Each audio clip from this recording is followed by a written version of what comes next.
Hello అండి, నమస్తే. అందరూ ఎలా ఉన్నారు? బాగున్నారా?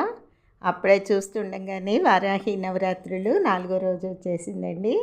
నేను ఉదయము రాత్రికి కూడా పగలంతా ఉపవాసం ఉండి రాత్రికి కూడా అమ్మ పూజ చేసుకుంటున్నానండి.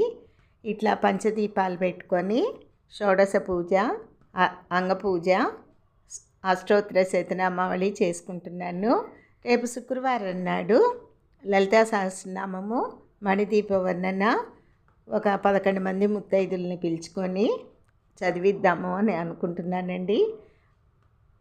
అమ్మ దయ ఎలా ఉంటుందో, అమ్మని పూజిస్తే మనసు ఎంత ఆహ్లాదకరంగానో ఉంటుందండి. నాకు మీకు కూడా అలాగే ఉంటే కనుక కామెంట్ రూపంలో చెప్పండి. చాలా సంతోషంగా, ఎంతో హ్యాపీగా చేసుకోవాలనిపిస్తోంది అమ్మ పూజ. ఉంటానండి. ఇంతేను.